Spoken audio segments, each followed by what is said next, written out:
جربي الكبدة بالردة بالطريقة دي ووعدك مش هتشتريها من بره تاني ابدا.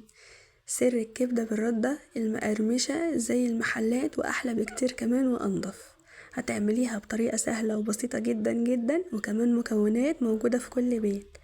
هتعجبك جدا ومش هتبطلي ابدا تعمليها من جمالها وحلاوتها ونظافتها وكمان مش زفرة خالص. ودي حاجة ما بنلاقيهاش في كل حاجة.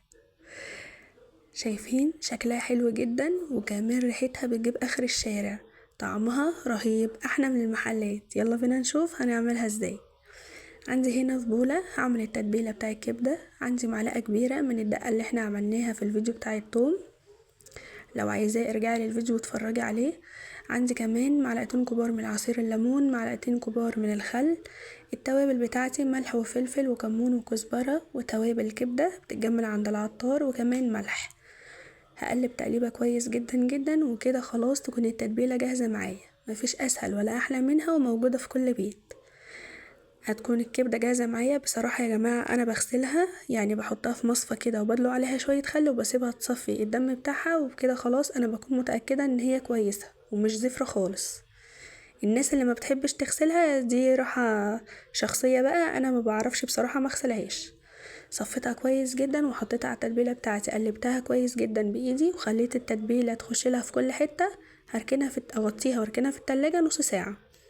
تعالوا بقى نعمل الكفر بتاعنا وده سر القرمشه. عندي كوبايه من الرده، نص كوبايه من الدقيق، ونص كوبايه من النشا.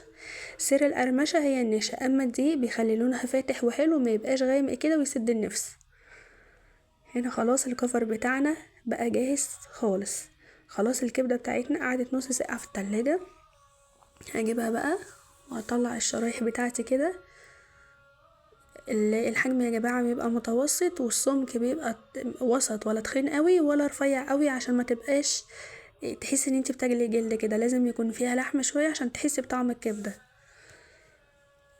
بشيلها من التتبيله بحطها في الكفر وبضغط عليها بايدي كده عشان الكفر يثبت فيها من غير بيض ولا اي حاجه. تمام كده خلاص بقيت زي الفل. هشيلها هركنها على جنب وهكون طبعا مولعه الزيت عشان يسخن معايا كويس جدا جدا. شايفين حجمها حلو جدا وكمان سمكها حلو. طبعا وانا شغاله فيها بكون مولعه الزيت عشان يسخن معايا. هخلص كل الكميه بقى بنفس الطريقه. هنا عندي الزيت سخن كويس جدا، مش غزير خالص يا جماعه بس حلو يعني. هحط بقى الكبده بتاعتي وهخليها على نار متوسطه. الزيت سخن جدا بس النار متوسطه. كده كده الكبده ما بتاخدش سوا معايا.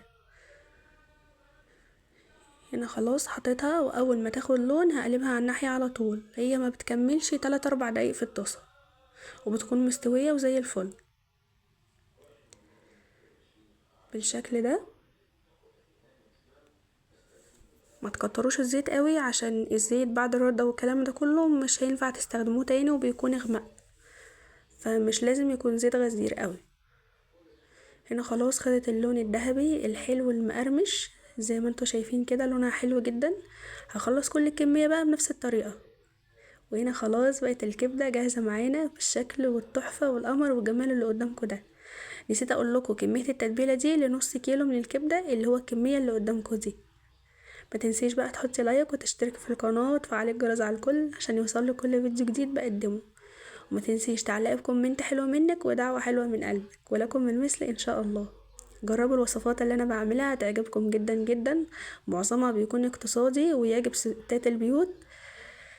فان شاء الله ان شاء الله اكون عند حسن ظنكم. اشوفكم في الفيديو الجاي والسلام عليكم ورحمة الله.